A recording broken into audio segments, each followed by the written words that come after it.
When you step into an interview, whether it's a podcast, a live panel, or a news segment, you're not just there to answer questions, you're there to shape perception.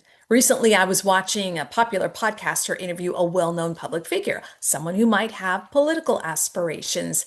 And let's just say the interview didn't go as smoothly as it could have. They weren't unprepared, but they were not strategic, and it showed. In this video, I'll break down exactly what went wrong and how you can handle tough questions with composure, empathy, and control. Because if you ever plan to represent your company, your brand, or yourself in a high stakes moment, you need these tools. Here's the first lesson. Always anticipate the uncomfortable question, even if you think you're going into a friendly interview. You don't always get the questions you want, but you should assume that you'll get the ones you'd rather avoid. Before any interview, write down your top 3 nightmare questions. And for each one, ask yourself, what's my key message if this comes up?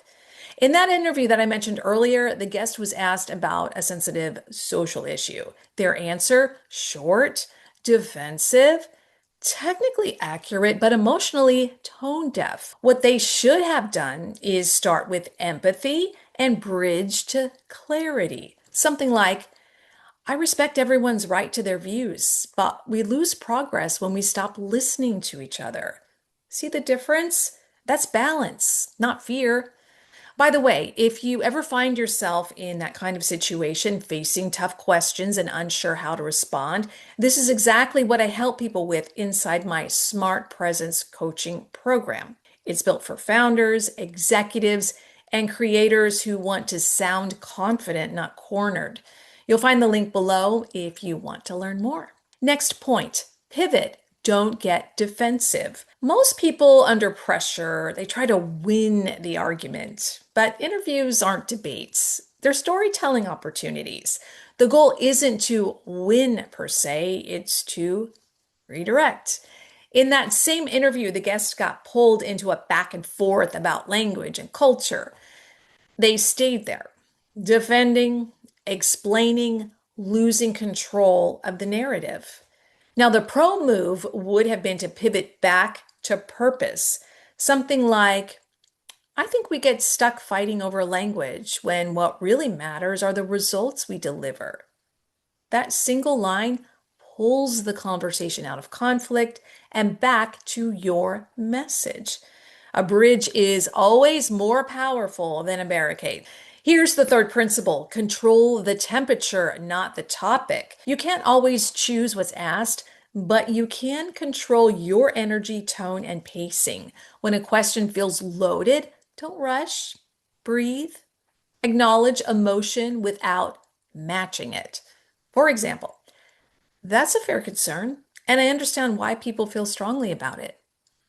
That alone disarms tension and buys you a little time. Then bring it back to your core message. Remember, the audience won't recall every single word you say. They'll remember the vibe that you gave off. Were you closed off or open to understanding all aspects of an issue? So here's the takeaway. If you want to sound like a leader under pressure, you don't need a perfect answer. You need a prepared one. Anticipate the uncomfortable, pivot with purpose, and control the temperature even when the spotlight gets hot, because you know it will.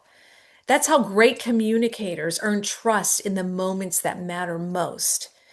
If you want to get better at this, if you want personalized feedback and AI-powered analysis of your delivery, check out my Smart Presence program. It's where I help professionals transform from hesitant speakers to confident, camera-ready communicators. The link is below. See you in the next one.